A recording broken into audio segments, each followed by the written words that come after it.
Your seats, and please remind everyone to have your cell phone turned off or on silent. We'll call this meeting number 1 of the Interim Budget Review Subcommittee on Education to order. And before we begin, we had a tragedy in eastern Kentucky in the Prestonsburg and Floyd County community last week, where 3 law enforcement officers lost their life. I know there was one funeral yesterday, and I know that the funerals are continuing this week. So would you join with me and just take a moment of silence and remember those brave individuals and their families? Thank you.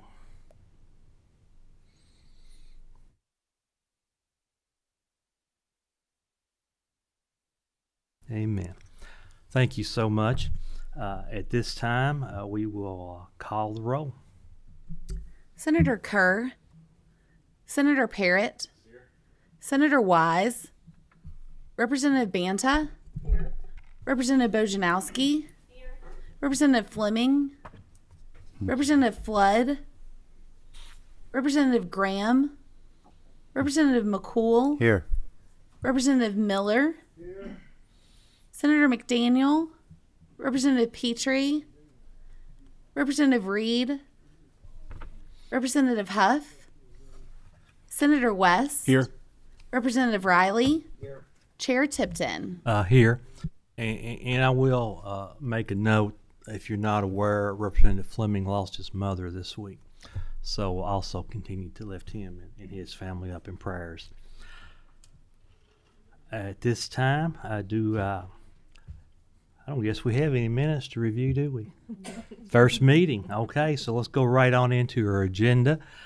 Student loan servicing updates, and I'll ask the representatives, Diana Barber, Aaron Clare from KIA to come forward. And as I started to practice back in January, as our parent committee A&R does, we will swear in all people who give testimony, so please raise your right hand. Do you swear to tell the truth, the whole truth, and nothing but the truth, so help you God? I do. Thank you so much. I'd like to explain a little bit about why we asked KIA in today. KIA and KSLIC, the Kentucky Higher Education Student Loan Corporation, have been a vital part of our state and education needs for a long time with our scholarships or grants. And they've been able to finance themselves and support their administrative costs through the servicing of loans. However, this year, for the first time in the budget, there's $6 million per year to help them with their administration costs, and just like to get a feel for why that has happened and what you foresee going in the future. So that's the reason really brought you in today, so please proceed with your presentation. All right, thank you. As Chairman Tipton said, my name is Erin Clare. I'm the Vice President of Government Relations and Communication. Could you make sure your mic is on and pull it? You should have a green light on and pull it closer to you. For KIA and KSLIC, better. Okay. So, and thank you. Things moved a little bit faster than anticipated. I did have a testimony prepared like in January, but the budget moved a little bit faster, and we didn't really need to present, but thank you for the opportunity to explain some of the things that are happening with student loans. A lot of this happens at the federal level. So this is what we talked to our congressional delegation about. So I thank you for the opportunity to talk at the state level about this. So who we are, if you're not familiar, the 1966 General Assembly created KIA following passage of the federal 1965 Higher Education Act. Our mission is to remove barriers to post-secondary education. The most significant of that is financial, and we do that through administering the state scholarships and grants. Second of that is informational. So we have different tools, publications, services that we provide that help people learn about the opportunities after high school. The Kentucky Higher Education Student Loan Corporation was created by the legislature in 1978. We are a quasi-governmental entity. We are a municipal de jure corporation. So the task for that was to make, purchase, and finance low-cost student loans. And up until recently, the revenues generated from the loan activity are what keep the lights on for KIA and allow us to provide those services for the state at no cost. So we're going to talk about 3 different loan types generally. I wanted to give a brief primer. What we're mainly going to be talking about is the Federal Family Education Loan Program, or FELP. We love acronyms. We love alphabet soup. So if I talk about FELP, that's that program. What most people know of right now are the Federal Direct Loan Program, and then also we'll touch briefly on private education loans. So KIA is a guarantee agency. Most of you know me as like the Keys lady, or, you know, having a hand in scholarship stuff, but KIA also serves a role as like an insurance agency for this older FELP program. We have certain duties that we have to perform as fiscal stewards of this loan portfolio. So this is an older model of how the student loans worked. I used to say we were the original public-private partnership, but then that had some toll bridge connotations to it, and I had to quit saying it. But a lot of times these were funded by private lenders, and then we act as the servicer and the guarantor. So we have different default assistance that we provide, as well as claim payment management that we have to do for the federal government. So recent changes. It's been some turbulent times over the past few years. The very first point on that timeline is the College Cost Reduction Affordability Act of 2007. This was kind of the first step in reducing some of the revenue that we could generate from the services we provide on student loans. I know some folks have fond memories of some programs that we used to have with the FELP program, the Best in Class, Best in Law, and Best in Care. Those were funded from the revenues that we generated off of the FELP loans that we could provide student loan forgiveness if you were in a high need employment area in the state. After passage of that at the federal level, we had to start scaling back that program because the revenues just weren't available. The next one is the big one. That is the healthcare education, and I'm blanking on it. There was a process used called budget reconciliation at the federal level that ended the FELP program from new origination starting July 1, 2010. That was used as the pay for the Affordable Care Act. So a lot of people don't know that, but the student loans were tied in heavily with the passage of the expansion of healthcare. So the next one, this DCL, those are Dear Colleague letters. They are like sub-regulatory announcements from the U.S. Department of Education. That one that happened in 2014 changed the amount of revenue that we could receive from working defaulted student loans. So that changed the availability of money from collections. Then we're going to pretend that first arrow there is the pandemic. So when the pandemic hit, you probably have heard there was a federal payment pause on student loans. That does not apply to the FELP loans, but it did apply to collection activities and things like wage garnishment. So on March 30th, 2021, which was like right at the end of that session, we received an announcement that any collections that had occurred from the beginning, it was retroactive. So from the beginning of the pandemic to that point had to be returned, as well as other activities like rehabilitation and consolidation. And so that was codified in this next Dear Colleague letter it was later in May that occurred. So that was a very serious event that happened that then triggered us for asking for general fund appropriation for some of our activities. We've also received, again, the tail end of session, April 6, 2022, we received more communication from the department that they want to further take action on collections. We have yet to receive a Dear Colleague letter on that would actually describe the mechanics, and I'll go into some of the things we think are coming. But to be determined, we still don't have a resumption of payments on the direct loans, which means we still don't have a resumption of collections on FELP loans. We have something called Operation Fresh Start, that was detailed in that April 6th announcement, as well as I think we've all heard in the news that the president may have some sort of authority or some sort of plan to do $10,000 of federal student loan forgiveness. So going back to this Dear Colleague letter that we received, we had to cease all collection activities. We had to process refunds from all involuntary collections realized from the beginning of the pandemic to present. We had to reset all interest rates on defaulted loans to zero, and then all of those loans that defaulted from the beginning of the pandemic forward back to the federal government. So I want to take a moment to describe what happens in default. This is not arbitrary. Default on these student loans happen after 270 days past due. There are a number of due diligence contact requirements that we have to follow, whether it's letters or phone calls or all sorts of different attempts to get a hold of a borrower.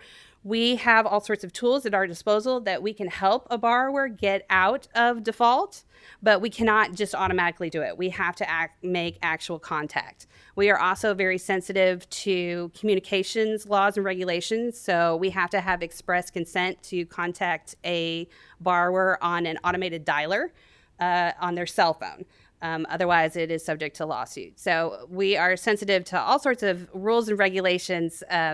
But one of the things that can help a borrower that is in default is something called rehabilitation. That is a technical term. And as long as we can get a hold of a borrower, we can make a payment arrangement as low as $5 a month, as long as they make 9 consecutive on-time payments. And then the borrower can be removed from default. So the impact, the revenues for Kia and KeySlick have been negatively impacted this fiscal year from cessation of collections activities, as well as future. So those loans that were mandatorily subrogated back to the department, those would have been future revenue receivables coming in. But now that those are gone, that is, it's just not there to work those loans anymore. So as you can see, this has been our debt recovery commissions for the past few years. Prior to the pandemic, I think we were anticipating $26 million for FY22. As you can see, the books just closed last week. I think we barely made it over 5. So repayment resumption. So we have been under the federal student loan payment pause. That May Dear Colleague letter said that it was going to end September 30th, 21. Then it was extended to January 31st of 22. Then it was extended again to April 30th of 22. And then again on that communication from April 6th, it has been extended to August 31, which is quickly approaching, but we're hearing it may be extended again to early 2023. Operation Fresh Start. So this also was communicated to guarantee agencies that a new initiative from the U.S. Department of Education would, instead of just that period of loans that defaulted during the pandemic, this would be all student loans that have defaulted ever, to bring them out of a defaulted status, make them current, restore their credit rating, and restore their Title IV student aid eligibility. And I will note that at a state level, it is in statute for most of our scholarship programs that you cannot receive a scholarship unless or if you have a defaulted obligation to Kia. So this will have an impact if it goes forward with some of our state programming as well. We read in the media that the department would like to do like a mandatory subrogation again. So all of these loans would be transferred off of our system and back to the U.S. Department of Education, or probably assigned to a large national for-profit servicer.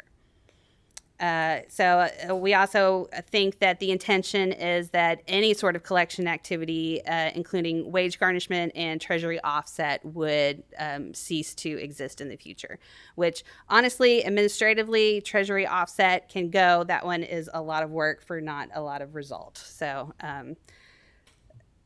other things, I think you have asked about what has been happening so far with student loan forgiveness. There have been several initiatives that are targeted. Borrower defense to repayment has made the news recently. That's actually kind of been in the works for about 10 years. This is for students who attended for-profit institutions that closed. And so they file a claim with the department. It goes through a lot of, bureaucratic hoops. And then on our system, we will receive something from the department saying that, these loans have been written off. Corinthian College, we have about 200 borrowers, roughly 218 loans. It's about $300,000, but that will be a claim that will be paid from the department.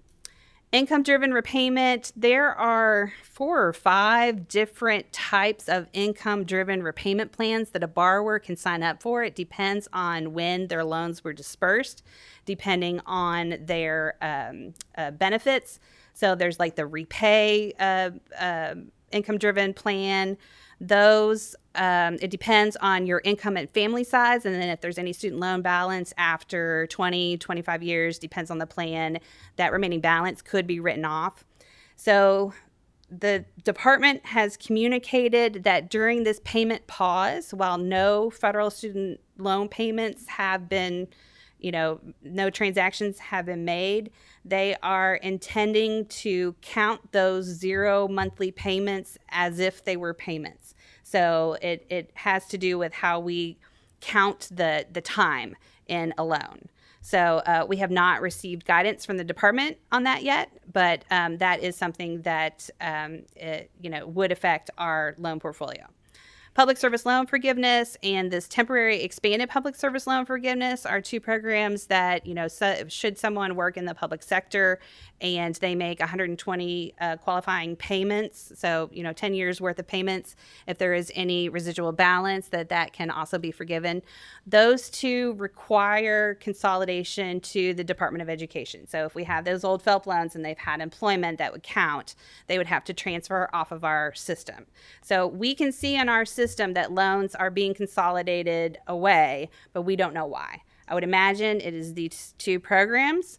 The second one, this temporary expanded public service loan forgiveness, is slated to end October 31st of this year. We are hearing it may be extended even further. So broad student loan forgiveness, this is the one that is also in the news. The last we've heard is it is a potential $10,000 forgiven for any federal student loan borrower with any type of outstanding loan in good standing from any disbursement date. So this would include FELP as well as the newer direct loans. It may require FELP borrowers to consolidate, again, off of our system. So that would be further diminishing of our portfolio. Last we've heard there may be means testing, so it would only be eligible for people that file taxes as single, $150,000. If you file jointly, $300,000. We don't have the ability to tell what the income is of our borrowers, but I would imagine, this pretty much, if they have to consolidate, it would impact all of our portfolio if they were to want to receive the $10,000 of forgiveness. So things that I'm not going to get into much detail about is that if this comes through as an executive order, there's some questionability about whether or not it's legal. And my crystal ball says, when things are a gray area, it usually goes to court. So if and when this drops, I think it will be tied up even longer, even further. So our advocacy at this point is that these are federal student loans. We are ready and willing to do what is in the best interest of the borrowers, whether that is reversing defaulted statuses or implementing student loan forgiveness, but we would prefer to keep the accounts on our system, as that is the main way that we keep the lights on. But it really causes a lot of borrower confusion and disruption when they transfer from servicer to servicer and different administrative hurdles. So that is what we're asking for from Congress at this time, from the administration, and we will see if we have any luck with that.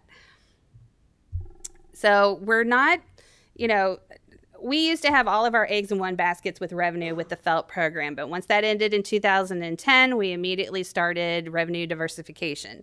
So we now offer the Advantage Education Loan. We lend to over 400 schools throughout the United States.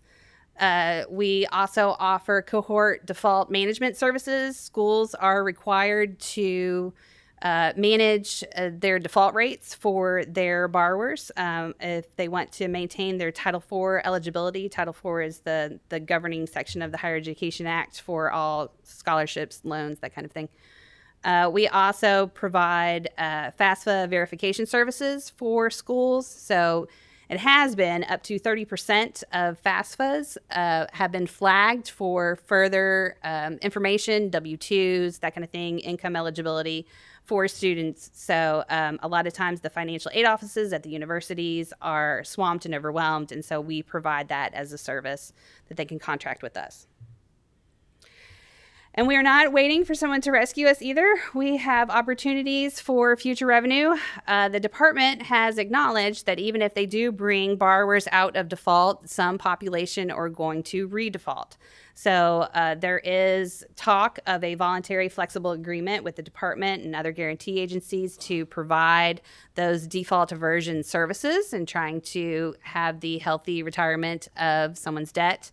That has to be posted in the Federal Register, though, and so any day now, we are ready and willing to respond.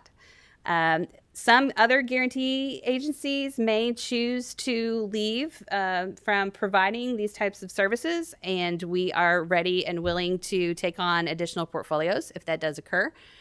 That is not something we can bid on. That is up to the discretion of the department. Next generation direct loan solicitation. So the Department of Education has also indicated that they would like to redo how direct loans are serviced. So they, I think it was last month, issued thousands and thousands and thousands of pages of requirements for people to bid on to see whether or not we could be a prime servicer. We do not have the ability to be a prime contractor. We would have to be able to say that we can flip a switch and accept 6 million borrowers at once, and we cannot do that.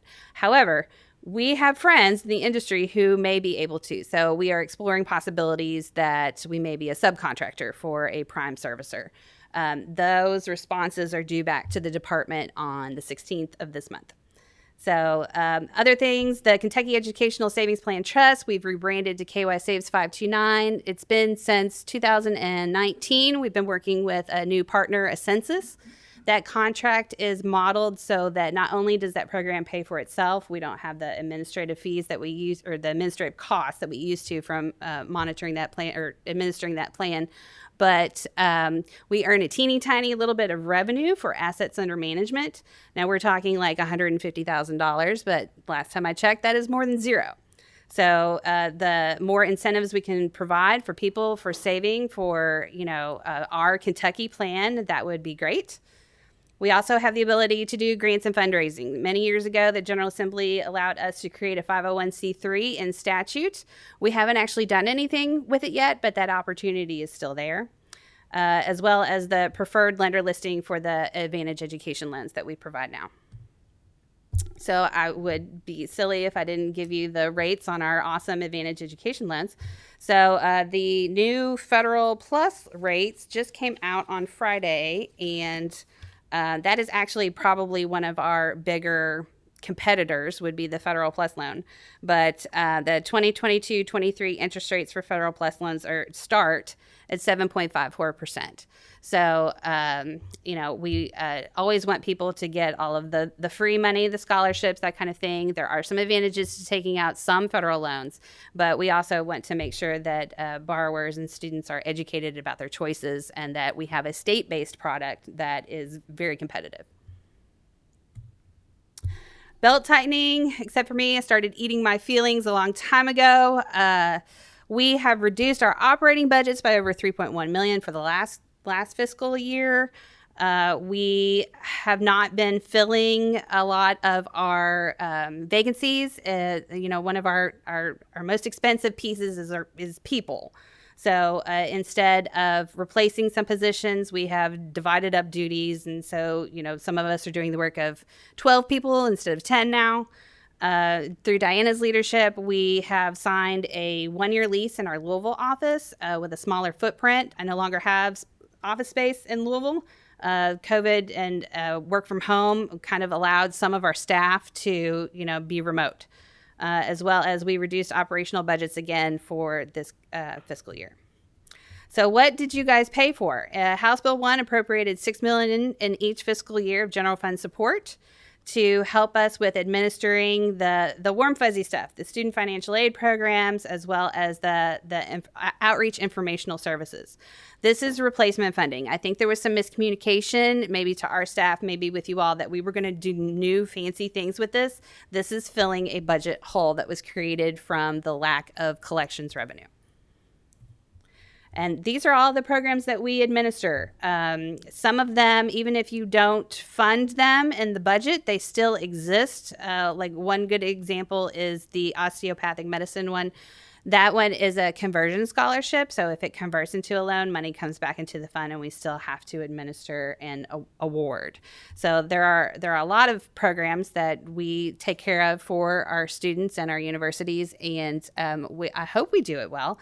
If we don't, you know how to get a hold of me. So unmet needs, there was one teeny tiny little piece of our budget request that didn't get funded. It was, I mean, relatively speaking, $935,000. We wanted to add 3 more outreach counselors and 30 additional college coaches. So this is some of the programming that we provide. As you can see from these territories, each one of these colors on the map is a person. They are required to go to every middle school, every high school, every adult education center, every career fair. Just not even talking about the cost of gas right now. That is a lot of territory for somebody to cover. So if we could add 3 more, we feel like we could lighten the load of some of our staff as well as provide better services for what we currently do. The map on the right is our college coaches. This is a partnership we have with Kentucky Campus Compact. They are AmeriCorps Vistas. They are near-peer mentors that are in high-need high schools. This is last year's map. It's going to update a little bit for this coming fall. But we have third-party research that proves how effective near-peer mentorship is for getting people to go to college. And we would like to expand upon this. So 30 additional coaches, I think they cost about $20,000 each. So I don't have a whole lot of answers for you about what's coming with student loan forgiveness, the broad student loan forgiveness. And I don't know anything about Operation Fresh Start, but I'll let you know as soon as I do. And if our needs increase for some of the programs that we do. So we'll take questions now. Thank you, Erin. And I guess just to summarize your presentation, KIA provides a valuable service to our people of Kentucky because of actions that were taken by the federal government.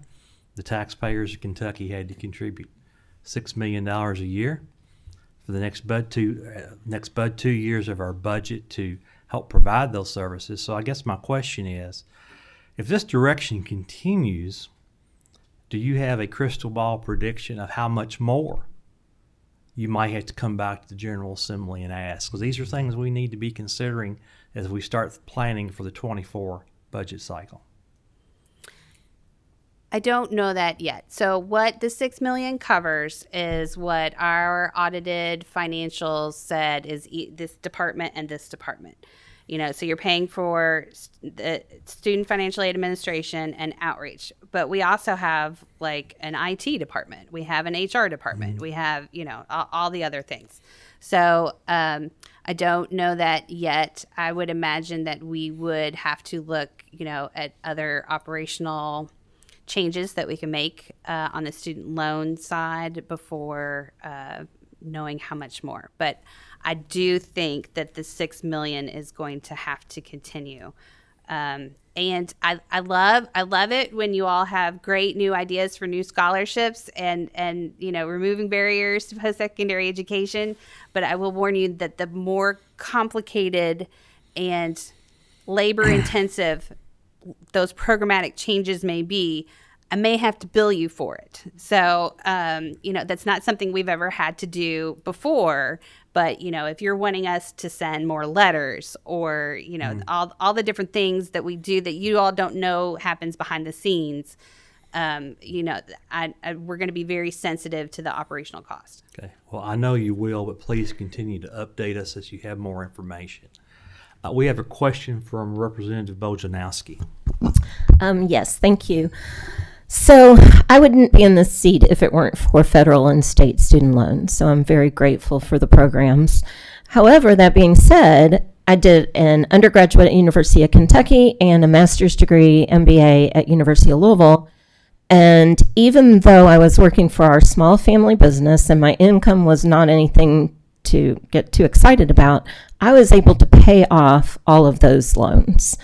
And I just don't think that's quite the case right now for our young people. So do we have any data on student loan balances, and then like per student, and then what type of income they're making? I mean, are our kids getting into this really deep loan debt situation and then not having anywhere near the income to pay off those loans? So again, I don't have income information for the FFELP population. The new loans that we administer, the Advantage Education loans, those are based on income and ability to repay. So not everybody is going to qualify for our loans.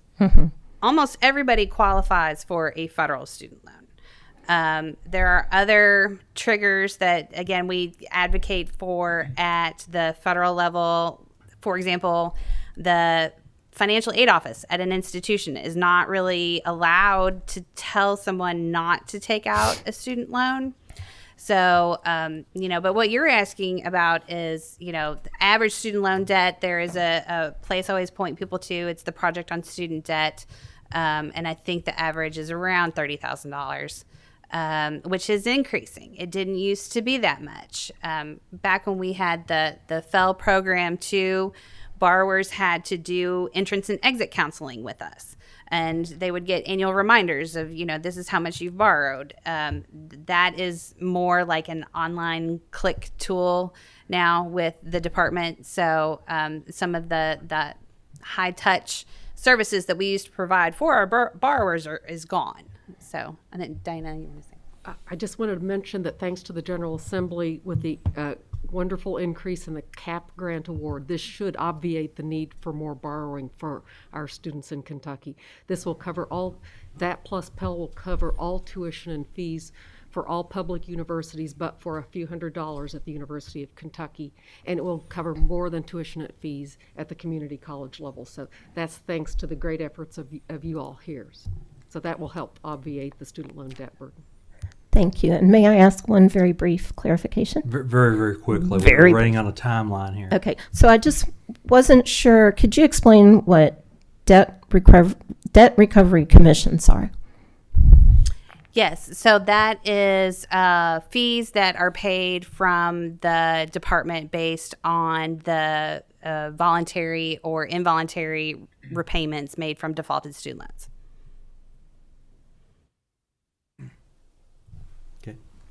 Next question is from Co-Chair West. Thank you, Mr. Chairman. Clearly stated, in the past, we've been subsidizing our operations with federal loan collections, and that's pretty much gone away, at least permanently, if not temporarily. Who knows, right? Switching gears to Advantage Education loans, we're administering those. I think I know the answer to this question, but just to make sure, the General Assembly we've chipped in $3 million. Are any of those state dollars used in that area to subsidize that operation, or is that in its own silo, for lack of a better term, by itself? That's correct. Okay. Yeah, the $6 million just went to the grant and scholarship operations and the outreach. So the FAFSA completion nights, that kind of. There's no mixing of funds. And thank you. Okay, now we have a question from Senator Wise. Thank you, Mr. Chairman. Aaron, thank you for your presentation. Going back, also Representative Bojanowski talked about with student loan situations. We've passed legislation with financial literacy, getting that into the high schools, and I think that's going to be by 2024 for every high school graduate. What is your office doing, and is that along the lines of when you said that unmet need of the counselors? Are you all going into and working with high schools, especially with maybe financial literacy courses, to show them the impacts as it relates to student loans, issues such as this, so they have also an expectation, or also working with parents as well? Yes, that is a great question. So our outreach counselors actually have like a repertoire of presentations that they can give. It can be, targeted to financial literacy. We actually have a publication that is just financial literacy. We're also in the process of redoing our website that is going to have more financial literacy, that kind of thing to it. But we are required by federal law, I believe, to send annual letters to any of our borrowers about this is how much you've borrowed. This is, how much you're going to end up paying, So again, to get to Representative Bojanowski's question about their income, we always tell people you need to first right size your educational choice to your expected income. So, we really don't encourage anyone to borrow more than what, like 10% or so, disposable income, how you slice that up, what it should be. So, but yes, that's a lot of our outreach counselors as well as some of our more online tools that go into the financial literacy. Have some of our high school teachers teaching those courses reached out to you all? Is there a partnership that is working with this? So all of our information is free. All of our publications are free. So we get requests all the time. Please send me 200 books of, the financial literacy guide. We have other ones that are more for, we have one that's actually getting some national attention. We used to call it Surviving College. We have renamed it to Thriving in College, but I've been told it is being used as not only a financial literacy guide in the classroom, but also for freshman orientation at our universities. So, and it goes into everything of like, don't put a pizza on a credit card, kind of the initial basic stuff. Because a student loan may be the very first time that an 18-year-old has some sort of financial transaction. Thank you, Mr. Chairman. Our final question for this group is from Representative McCool. Thank you, Mr. Chairman. Thank you for your presentation today. And you may not be able to answer this, but I want to throw out the question anyway, just in case. But student loans often cover tuition, but at the same time, most of the time they're used to cover beyond tuition, the unmet needs, transportation, what have you. Do you have any data when we just went through this pandemic, a lot more online classes? Has the tuition, has the student loans stayed same, increased, or decreased over the time?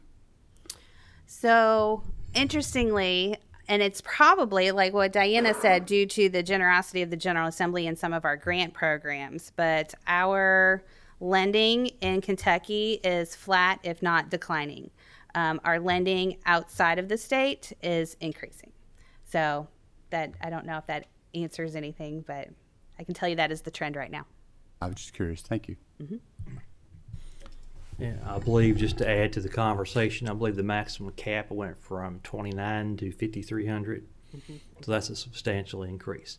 Well, thank you for your presentation today. We will be in touch.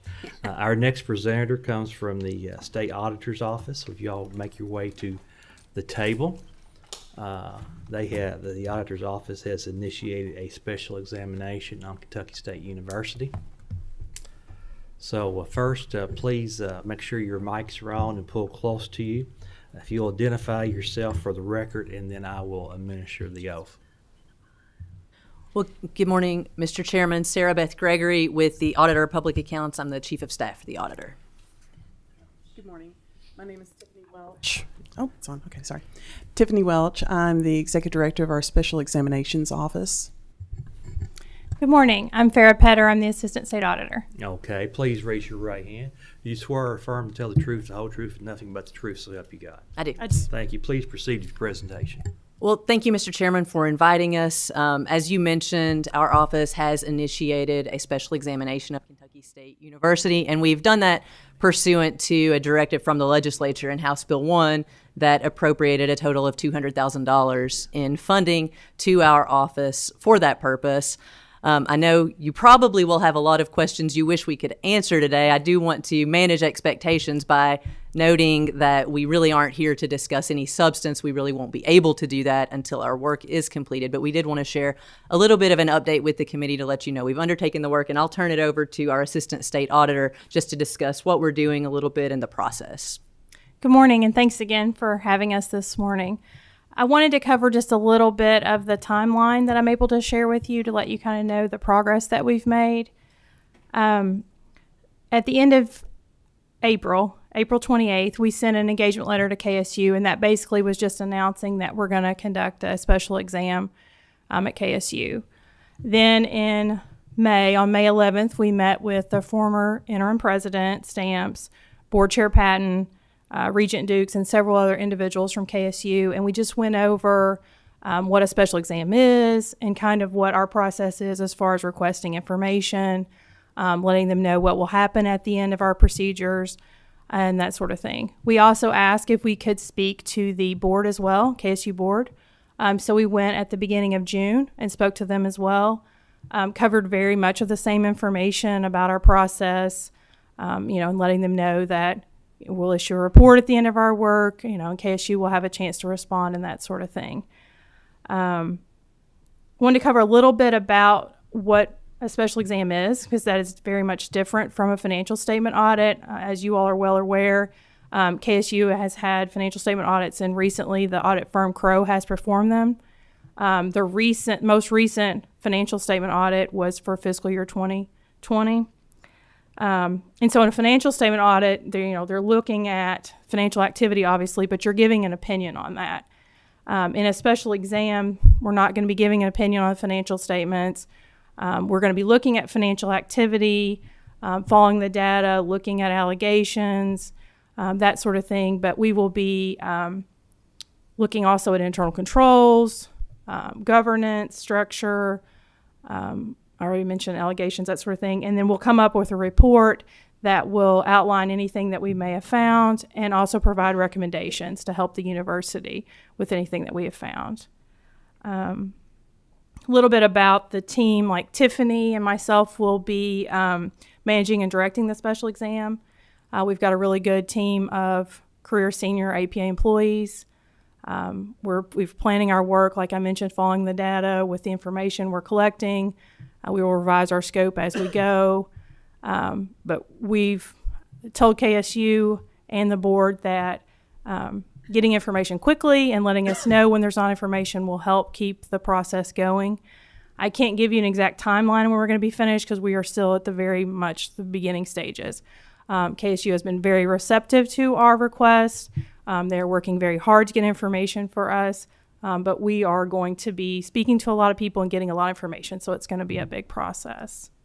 Like I mentioned at the end, we'll have a report and we'll allow KSU to respond to any of the findings that we have. That's kind of just a brief overview.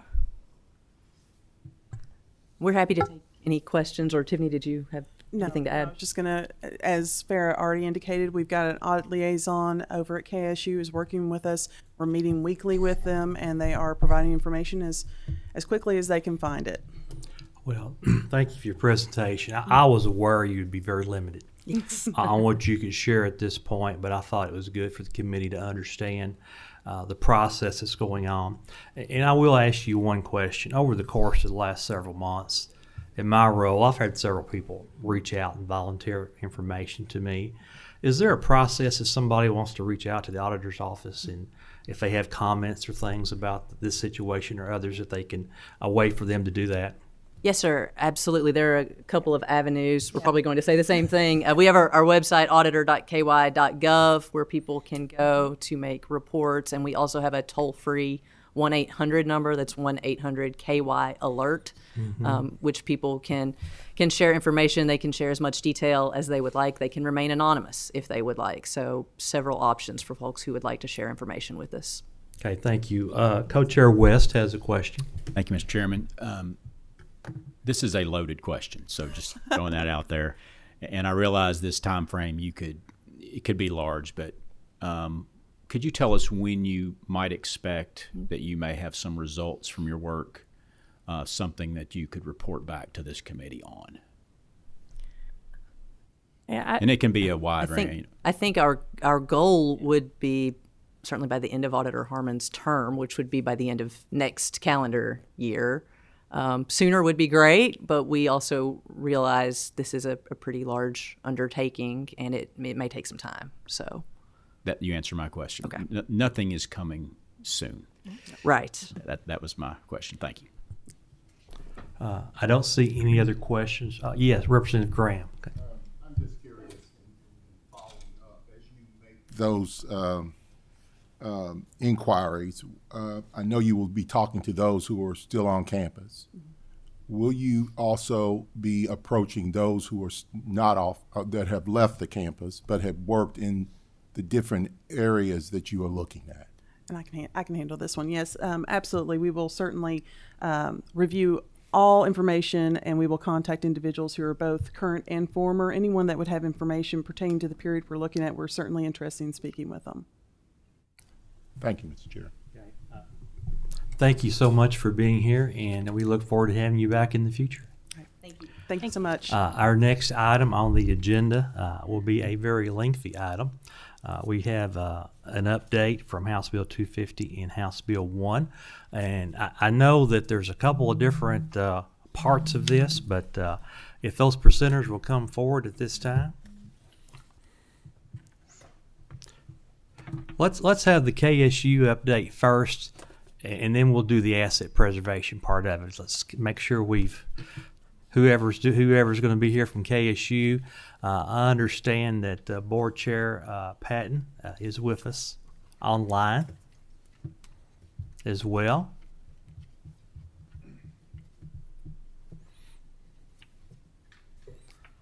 So after you get situated,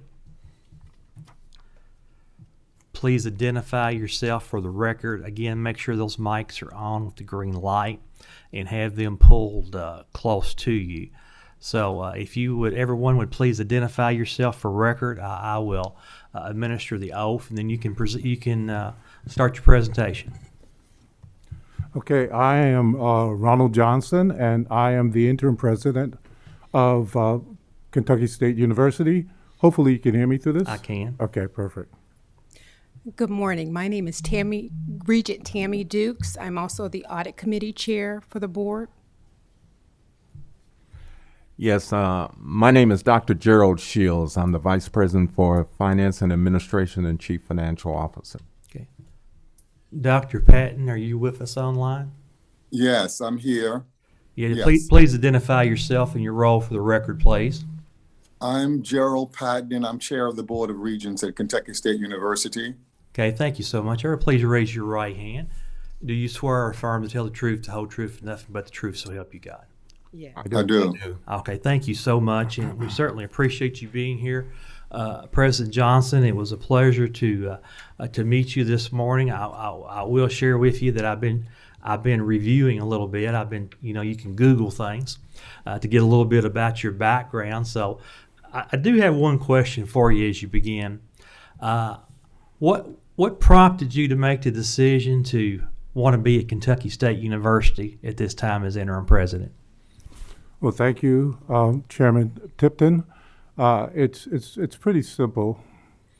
I see that there is a clear path for Kentucky State University.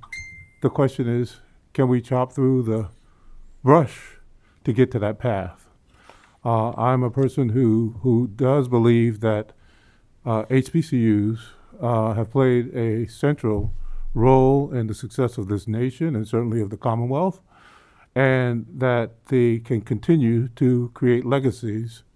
And as a consequence, I threw my hat in the ring, offered the institution my services to come and help really renew the institution. The institution, as I said, is an important institution. It is an institution that's an equity institution, which means that it brings people who are from forgotten communities, people who are going to be who are first generation, into opportunities where they improve the life chances for themselves, their family, their community, and then they also contribute back to the larger Commonwealth and the nation by adding productivity. And as a consequence, for me, looking at Kentucky State University, I see that there is really what I call a dual bottom line. One where there is performance, and that performance is tied to financial viability. And then the other is impact. The citizens of the Commonwealth of Kentucky have charged this institution with having impact that changes the lives for the better in this Commonwealth, and that's what I believe that the institution can do. But we have to get to the clear path. Well, thank you for sharing that, and welcome to the Commonwealth, and we look forward to working with you in the future to see Kentucky State University not only succeed but thrive. So at this point, please proceed with your presentation. Okay. I'm joined here by Dr. Shields, who is the CFO for the university. He has the financial update. And then I believe that part of the other parts of the requirements under HB 250 are going to be discussed by CPE, and I believe that will follow our presentation. Please proceed.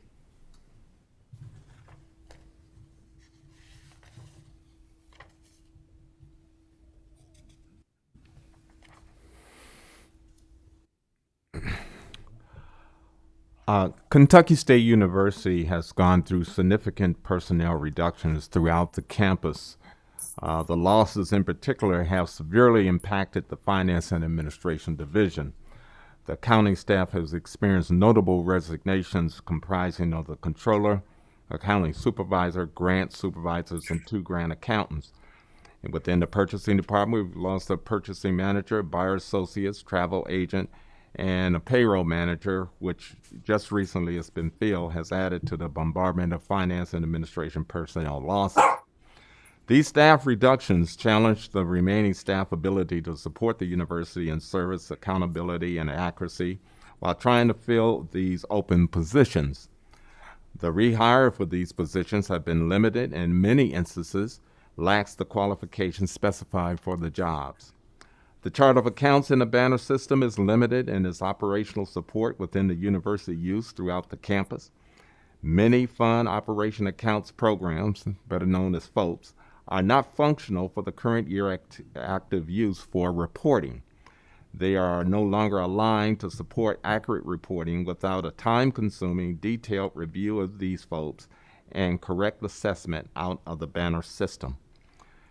What we have done in trying to get a hold of the finances, we have developed a cash position report that we go over weekly with the president that outlines all the cash activities of the college, stemming from checks, disbursements, deposits, accounts receivables, asset preservations, and come down to our actual net cash of accessibility that we have for each week.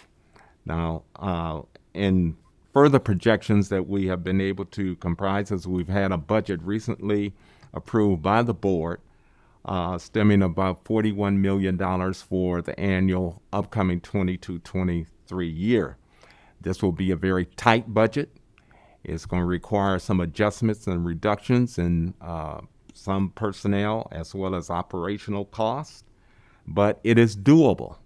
But it will also take a commitment from the whole campus to buy into this reduction. We also have identified what our tuition and fees were going to be for the year, which has also been approved. We have a report from Robert Half. Now, Robert Half has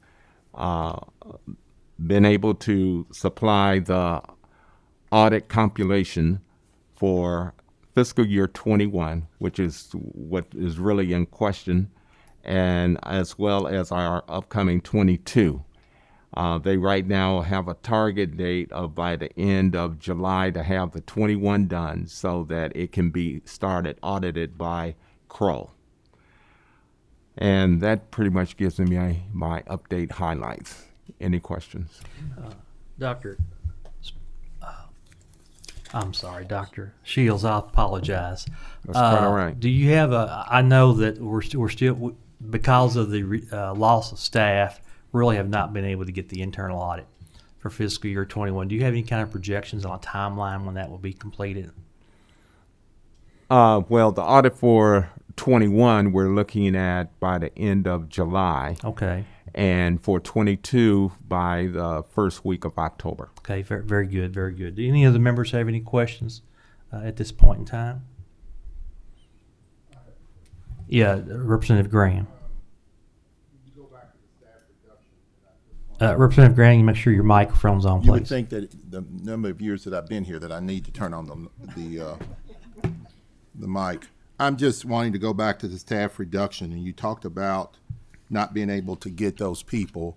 Is it based upon the fact that the university is having a hard time based on the salary in which you are recommending or advertising? Or is it based on the fact that some people are not wanting to come because of the situation in which the university is in? Or is it a combination of the two? It's a combination of the two, plus there is just a limited amount of accountants available in our area at this time. I mean, I was speaking with some of our sister institutions, and they're running with some of the same situation when it comes to availability of accountants. But without question, the publicity that the college has had has deterred a lot of people from wanting. And of course, our salaries are not going to be in the upper tier. We can't compete with, some of our sister institutions who are more financially sound at this time. So what I'm hearing is that in order for us to be able to get the information that we need, you need the best possible that the university can afford to pay. Yes, sir, and that is going to be very limited for this upcoming year with the budget constraints that we're going to have. But we'll get through it. It's just going to be some long hours for some of the remaining committed personnel at the college. So if we really want to know the information that we have charged you to provide, we need to make sure that the university is able to bring people in who can provide the information that all of us in the General Assembly have asked you to provide. So it's a really a double-edged sword here, and how you approach it and how you are able to bring someone in will determine the information that we will be provided with and what you will be working with the auditor as well. And so I'm just throwing that out there to my colleagues that if you're not able to bring in the people that you need to bring in so that the information that we are requesting, it's putting you in the hole from the very beginning. So I just want to make that publicly to our committee, but also to the members of the General Assembly as a whole. Thank you. Yes, sir. Dr. Padden or Ms. Dukes, did you all have anything to add at this point or anything you want to share with us? We just would like to say that the board is fully committed to making sure that the financial stability of the organization continues and that we're doing everything we can to do to oversee the university finances. And I believe Dr. Patton would like to say something as well. Please go ahead. Right. Yes. Yes. I would like to say that the Board of Regents is very well organized. It's up and running. It's already, I would say, a high-performing entity with lots of activity, almost bordering on fastidiousness. So we're organized. We have our committees established. We have the audit committee established, the finance and administration. We have an institutional advancement committee established, academic programs. So we're up and running, and we're very excited about our new president, Dr. Johnson, who comes highly regarded. And we've developed strong relationships with CPE, and we're looking forward to moving the institution forward. So I'm saying that the board is very up and running. We have our committees established, and we are looking forward to ameliorating and alleviating some of the issues as we proceed forward to get the institution back on sound footing. Representative Graham has another question. I don't have a question. I just want to make a comment, and I should have made those comments prior to what I said earlier. I want to, as a graduate of Kentucky State University, a proud graduate of Kentucky State University, I want to take the opportunity publicly to thank all of you. Dr. Johnson, taking on this charge as our interim president, Dr. Gerald Shields, and most importantly, Dr. Gerald Patton, who will be the chairman of this committee. And Dr. Patton has a degree from Kentucky State University. His wife is from Kentucky. He's lived here in Kentucky. So he is a Kentuckian, and I'm glad that he is serving on this board. And I want to also thank Regent Duke for taking on this charge as well. This is a good team, and I know that you are willing and ready to work with the General Assembly. And I just hope that the General Assembly, and I do believe that we will work with you as we take on this charge to get the university onward, upward, and forward in the next months or years that it will take. But we're here to work with you. I hope all of us are here. I do believe all of us are here to work with you. And let's take this charge, and we're going to be successful with it. So thank you so much, all of you. Thank you. I will just add, as the primary sponsor of House Bill 250, I'm very pleased to hear what I've heard today. I believe Kentucky State University is taking the initial steps that are necessary to succeed. And I am committed, as well as others, as Representative Graham said, to helping you succeed in doing what's necessary to provide the education, especially for the students who may not have the opportunity at another university. Is so important. So we look forward to continue working with us. Call upon us at any time. And if you all don't have anything else, we'll call up the CPE representatives for their portion of the presentation. Again, thank you. Thank you. Thank you. I know.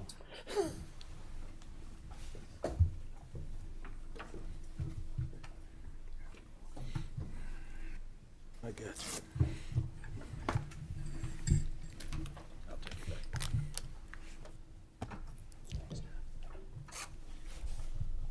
Please identify yourself for the record, and then I will administer the oath.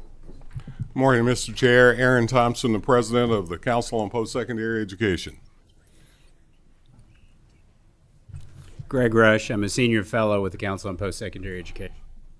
Travis Powell, Vice President General Counsel at CPE. Please raise your right hand. Do you swear or affirm to tell the truth, the whole truth, and nothing but the truth, so help you God? I do. Thank you. Please proceed with your presentation. Thank you, Mr. Chair. Thank you, committee. It is good to be here this morning. We have, I think, good news to share. First of all, I want to thank you for HB 250 and the dollars you put toward helping us to be able to share this information. Also, for those that put forth the effort and the time to give us a little more resources to help KSU not only survive, but to thrive. So I will tell you that in the last many months, I'll say this without being scared, we've been working hard with KSU. It's not been an easy task, arduous at times, tough at times. I'm looking forward to working with Dr. Johnson. We've already had a chance to get together and talk. These two folks next to me have been doing, much overtime in order to make sure that we are doing what we've been charged to do under 250 around the financial viability. Also, we've been working with the provost and others on the campus, looking at what we need to do in order to make sure that we have an academic infrastructure, if you want to call it that is futuristic and that is focused. One that, in fact, will not only do what needs to be done to help KSU become and keeping in with the tradition of being an HBCU, but becoming a state-of-the-art campus that has an HBCU focus. So I do want to tell you that. A couple of things I will share with you that we are needing to do immediately.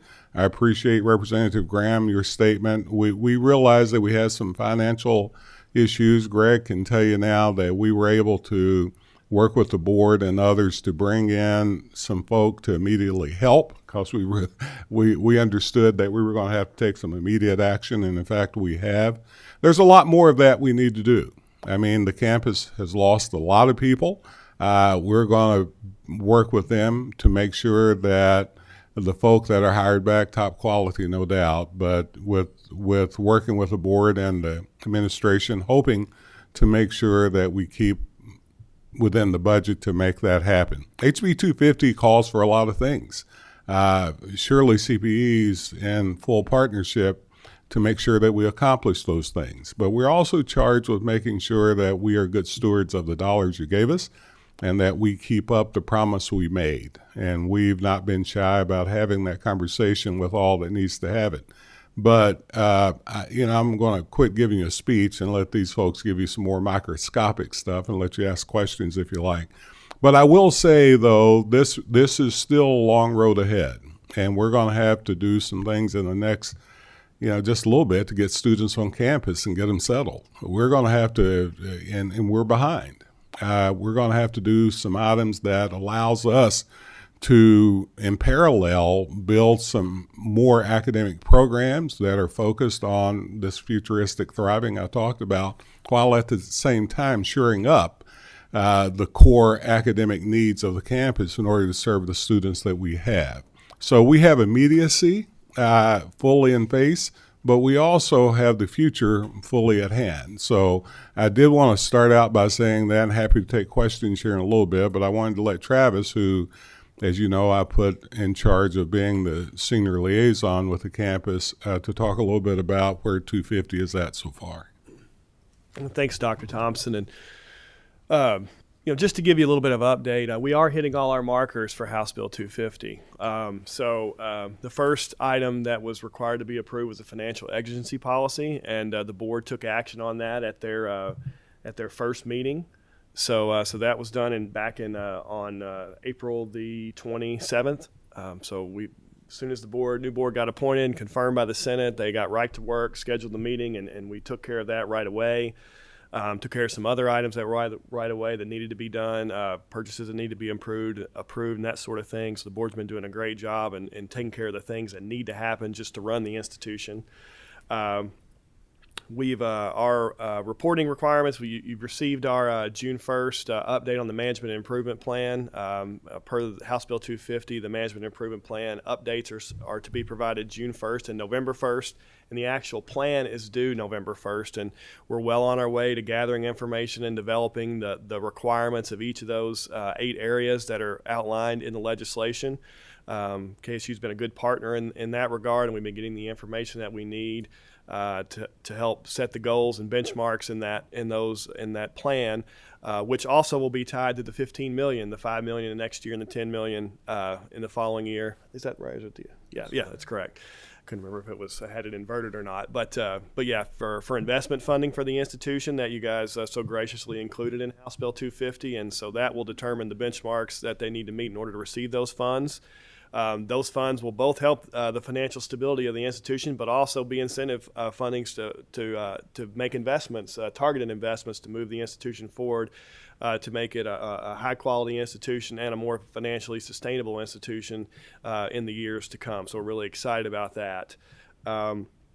The other item that's about to be approved, the faculty and staff evaluation plan. We are in the middle, as we speak, almost of developing that. We've been working with KSU on developing that process. That will be adopted by the board, or is due to be adopted by the board at this July 15th meeting. So we'll be meeting our targets for that requirement as well. So we're moving along. We're also approving, as you may recall, in House Bill 250, CP is required to approve all expenditures over $5,000. And at the CP's meeting, April 15th, as soon as the legislation was passed, CP adopted a financial approval policy, of expenditure approval policy, and I personally have been reviewing all those and approving those. There's many items and pieces of information that we require in order to approve those expenditures, and I'm happy to report that we always ultimately get the information that we need, making sure that the budget is able to cover the expenditures that come through. We'll have a better sense of that moving forward in the new fiscal year. When we have a new budget and a balanced budget, we can actually tie the individual expenditures to the budget units to make sure that they're within those when we make those payments. And that process is working well. It's a lot. I mean, it's a lot of work, but it's a worthwhile endeavor, and it also gives us a good sense of the operations of the institution as well. So that process is working. So we're doing all the things that you all have asked us to do. Again, excited to get Interim President Johnson on board. He and I are meeting today after this to go over some of this stuff in detail. We had a great meeting on July the 1st, his first day in his new role on Zoom. The three of us met with him. It was a great conversation. Similar comments that he made here. Really looking forward to moving the institution forward. So happy to report things are going well, and I'm very optimistic. We're all working on House Bill 250 and getting those things done, but we're also making sure the institution has what it needs to start up in the fall and to provide what it needs to provide for the students moving forward. I think that's implied in House Bill 250, if not explicit. So we're in the process of doing that as well. We've got an information request in to make sure that they are ready to provide the services to students and ready to start in the fall. And we'll be working together with them on campus. We've hired Dr. Stephanie Mayberry, who was already on CP staff but has moved over from academic affairs to work under me to be our primary on-campus liaison. She has a wealth of experience in academic affairs and student affairs, so we're happy to have her on board. And she's already doing a great job and had a huge impact already, working directly with the folks on campus to make sure that we're getting what we need and they're getting what they need to start the semester. So I think Dr. Thompson and Travis covered it well. I'll just add one or two things. One of the requirements in House Bill 250 was that CP provide a monthly financial update, which just to give you that calendar so you know when you'll have that. We require the data to come to us from KSU by the 10th of each month, and then our goal is to produce that report by the 17th of each month. You all have received one for June, or should have received it on the 17th, and that's the calendar we'll take going forward. Mr. Chair, we can share a lot more with you, but I know we got a lot to share, so I'm happy. Before we transition to House Bill 1 and asset preservation, do any members have any question on the House Bill 250 update at this time? Co-Chair West. Thank you, Mr. Chairman. My questions, I have two questions, pretty short. They revolve around the comments presented by Vice President Shields. As a layperson, just outside looking in pretty much, I think having good financial people with sound accounting practices and professionals in that area is very key for KSU, obviously, and that should be a high priority in KSU's budget. But from a CPE perspective, can you all help them with that? Making sure those positions are filled immediately, because for us to help, we have to have good information quickly here. And then that's the first question, can you help with that? And secondly, are there any artificial barriers through either CPE or the state regs that are preventing them from, maybe upping that pay scale a little bit so they can get in quality personnel? Well, let me start off, and as you all know, Greg was over there. He knows this better than anybody I know. As a matter of fact, couple of points. Let me answer the latter one first. No, there's no artificial barriers to the pay scale, but I'm not disagreeing with Dr. Shields at all. But what you have here in place is that you're going to have to wholesale replace a lot of key personnel right now in this very moment. And even if you did that, no matter how much you paid them, they're going to have to get up to snuff enough to make impact. We're going to have to get our technology working in a manner there that allows us to really pull accurate data that makes sense. So a part of this is not just the human infrastructure, it's the technology infrastructure that needs to be a part of it. So that's part of it. The item, and President Johnson and we talked about this the other day. There's some things that you have to do before that. We need to get people who are already professionals that we can get in there now to do the things that we need to do while we're building a permanent group of folk and technology for the campuses. That's what we're responding to at this moment, as a matter of fact, to give them the kind of help that they're needing. They're able to pull now the audit at the level that they are because we were able to step in with them early once we recognized that there were going to be a lot of movement, a lot of churning, to be honest with you. There have been on that campuses for years with the financial folk, straightforward. So, Greg, did you want to tell them what we've done so far? The Dr. Shields mentioned Robert Half, and for anyone that's not familiar, Robert Half is a company that's been around since I was in college, and before then, that places accounting professionals, primarily CPAs, controllers, CFOs. They have a consulting wing called Protivity, which can come in and do accounting work, essentially. And the university contracted with them, and that's who's producing the financial statements. And part of the idea behind that, when Dr. Shields and I discussed it, we have to get some of the work done that they're behind on, because the current staff can't catch up 2 years' worth of work and do the day-to-day work as well. So that's why I think it was key that they're bringing in outside help. I think they're going to have to bring in more, frankly. I think given the losses that he's had, and Travis and I'll talk to Dr. Johnson about this today, probably need to go with more contract accountants in the short term to get some of this work off the plate, where then the staff that are brought in have time to learn and have time to work on the day-to-day things, so we get on schedule and stay on schedule. The other piece of this that Dr. Thompson just mentioned is work on the Banner system, which is the accounting system the university uses. There's a contract in place now, and the first phase of that has been completed for Aleutian, which is the company that owns Banner and produces Banner, to come in and do an assessment of how that system was implemented on campus, where the holes are, where the problems are, where the lack of training is. And that process has been completed on the general ledger, and it's now moving into student financial aid, and it'll work through all the modules that they use Banner with on campus.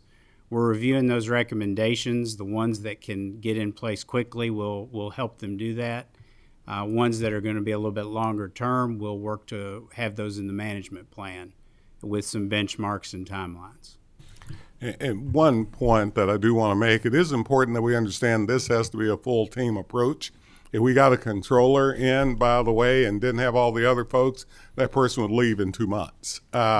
So it is, though, about down the road that we right-size that unit, in my opinion. And also, I think we will be able to pay a fair labor wage for good people, but I think we have to make it to where great people want to come there to get paid a fair labor wage. And so there is a 1-2 punch here that we fully identified, and some of you, we had a chance to talk before HB 250 was passed, and we realized that we were going to have to bring some professionals in fairly quickly to do not only assessment, but to actual work. And my guess is the board and Dr. Johnson and us will be talking about what are those things that we can immediately do to then allow the president to be able to hire the kinds of folk that creates the long-term stability. President Thompson, we'll move on to asset preservation. We're a little short on time. I'll let the members know there's a lot of good information in our meeting material packet, and encourage you to look at that, because I don't think we're going to have time to go campus by campus with the detail. But please, if you're new, people will come forward, identify yourself for the record. Yep, you're welcome. Then I'll administer the oath to you.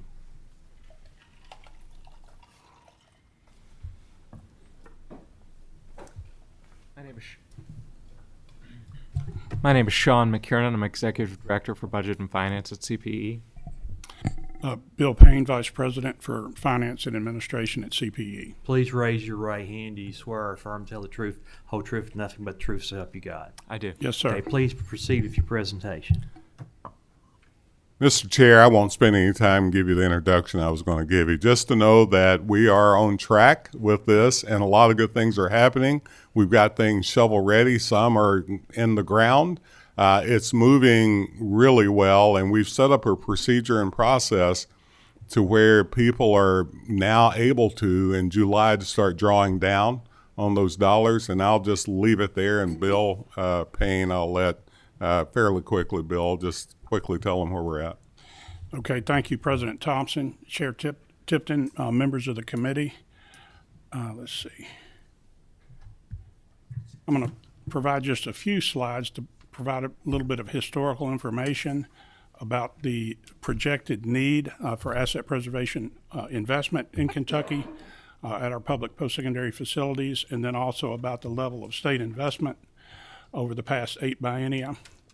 And this first slide kicks that off. In 2005, the council contracted with Vanderbilt Facilities and Associates to conduct a comprehensive review of over 700 E&G facilities at our Kentucky public post-secondary institutions. The evaluators concluded that the facility's inventory was in poor condition at that time compared to industry standards.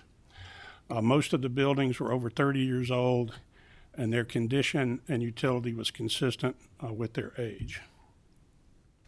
Overall, the evaluators concluded that a total investment of $6.1 billion was needed to bring those E&G facilities up to industry standards. Well, in the 6 years following that initial study, a combination of factors resulted in a $1 billion increase in the asset preservation need, and you can see the listing of the factors that contributed to that. In 2013, VFA came back and did an update to their original study, and they found that the collective cost of bringing the facilities up to industry standards would grow to $7.3 billion by the year 2021. This slide shows the level of state investment in post-secondary facilities over the past 8 biennia. It's for the time period 2008-10 through 2022-24. As you can see, the yellow bar in the chart represents the investment in asset preservation. The blue bars represent investment in new and expanded space, and these are biennial totals in terms of those numbers. As you can see, prior to 2022, over the previous 7 biennia, the state spent about $281 million on facilities renovation and renewal. But what's really unprecedented, and we really want to thank the General Assembly on behalf of the council staff, and our post-secondary institutions, is the level of investment that you see in 2022-24. And as you know already, you authorized $700 million for asset preservation projects in the current biennium and $812 million for new construction. And I believe, President Thompson, you might want to comment on this. Yes, as you all know, the council put forth our primary way of thinking about capital was around asset preservation, keeping our buildings in order and in place. Once again, the General Assembly this year really responded, but she also responded with needed new buildings. Some buildings just need to be raised, and new buildings need to go up. So we also have a process, without going in great long detail, in looking at asset preservation buildings and say, is it worth really renovating something that you're going to pay $2 million to have a new building for? So we're at that level of understanding exactly what our recommendations are to the campuses when they propose it. But I just quickly wanted to say this will have a big impact, I think, on the post-secondary outcomes. Just to provide the components of that funding for asset preservation, the enacted budget authorized $683.5 million in bond funds for an asset preservation pool. It also appropriated $16.5 million for a standalone asset preservation project at KCTCS. So those two components combined add up to $700 million for asset preservation. And that's actually the amount that CPE brought to you in the form of our request in our biennial budget submission. This slide shows how those funds are allocated among the institutions. And the allocation method was based on each institution's share of system total Category 1 and Category 2 square feet. You can see that the appropriation was spread over 2 years, 50% or $341.8 million in each year of the upcoming biennium. The biennial totals are provided in the column to the far right, and you can see that it totals the $683.5 million in that asset preservation pool. Well, once House Bill 1 was enacted by the General Assembly and the governor, Council staff worked with campus officials and OSBD staff to develop a set of guidelines that will help CPE and OSBD identify eligible projects, certify expenditures, and facilitate the process of requesting reimbursement for those expenditures. The council approved those guidelines at their June 17th meeting. The next 4 slides cover just a little bit of what was included in the guidelines that were approved by the council.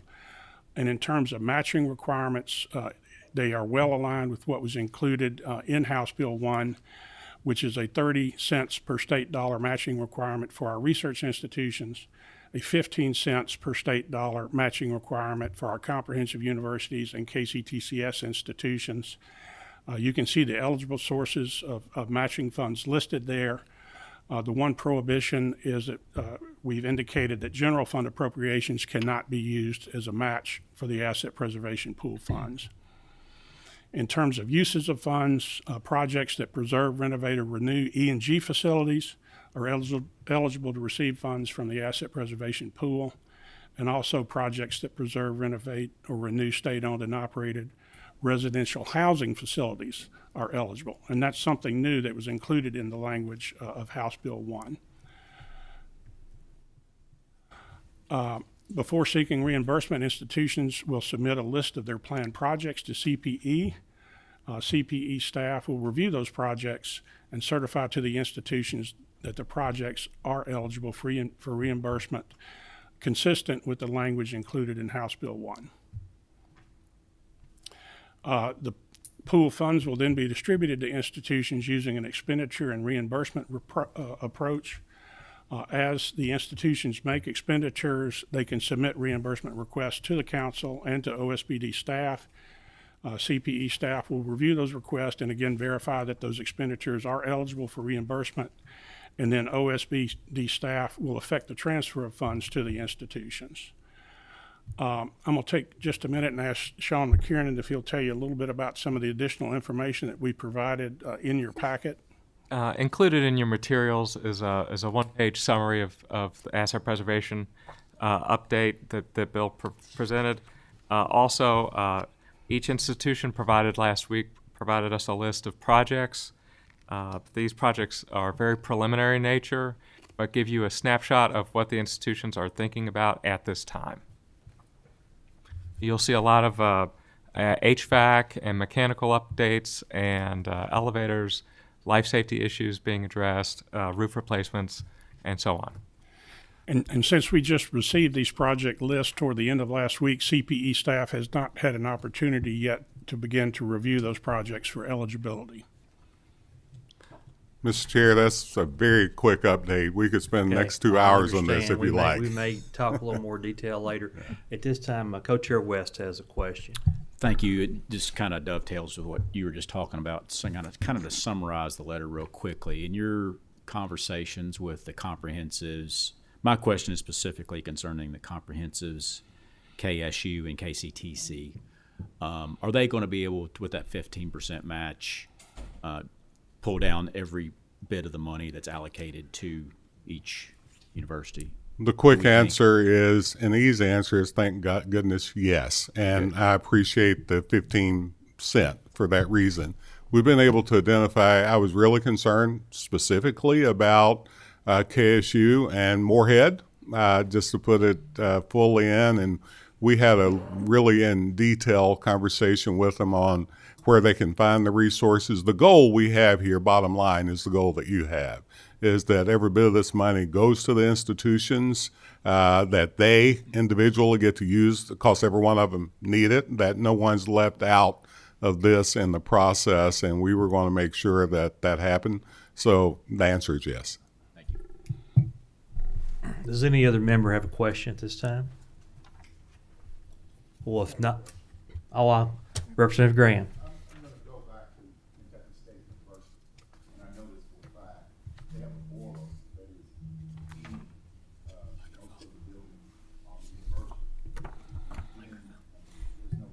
Representative Graham, your microphone, please. There's a boiler on Kentucky State Universities, as you are aware, Very and aware. it's been talked about you know, there's not even parts for that anymore because it's, heck, I don't even know, 100 years old maybe. I have no idea. The fact of the matter is it needs to be replaced, or the system across the campus needs to be replaced. And you mentioned Moorhead and K-State. Is that being addressed in regards to this particular information that you're talking about? They have it listed as their third project. Buildings and utilities, tunnels, hot chilled water piping replacements, and then again at their sixth item, they have a total of $50 million in projects listed, and will only have pool funds of 18.5, but they were listed towards the top of this list. And infrastructure projects like the boiler that actually serve E&G facilities or that serve state-owned and operated residential housing facilities are eligible as asset preservation projects. Two other quick points, and I think you're asking two questions in my mind. First of all of our campuses have close to $8 billion worth of need.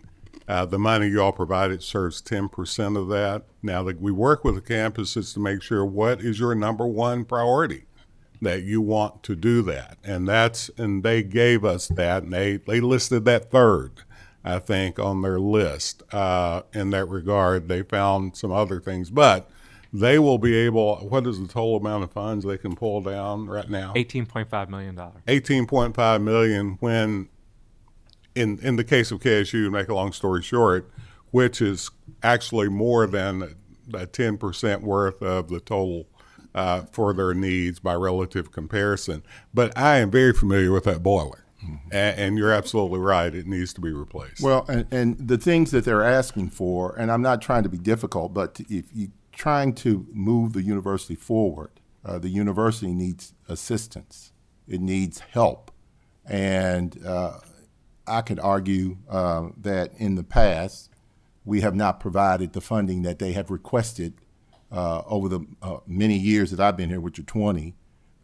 We've not been able to get those funds that we've requested, and it's always been a battle to get what we can.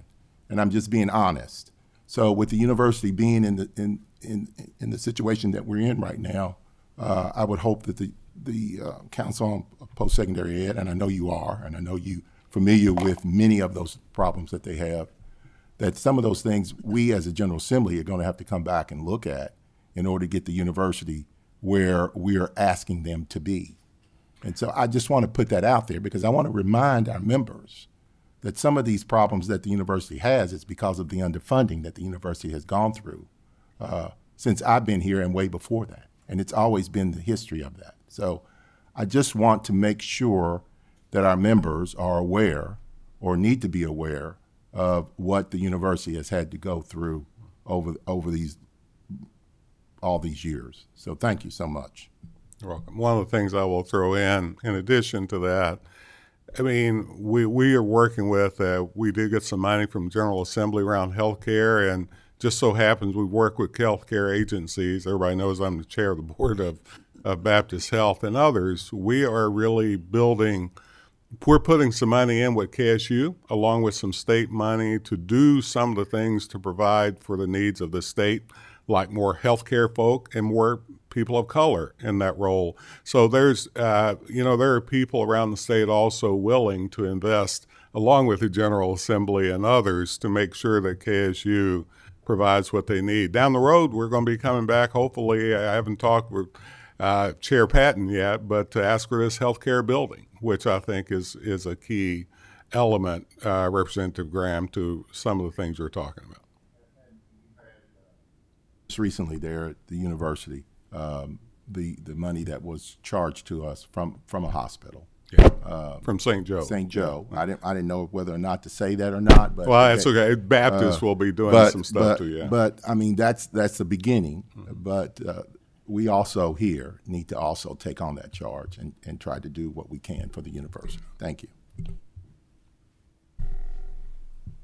At this time, I want to thank all the presenters today. Our next meeting will be held on August 17th, 10:30, chaired by Co-Chair West. So at this time, the meeting's adjourned.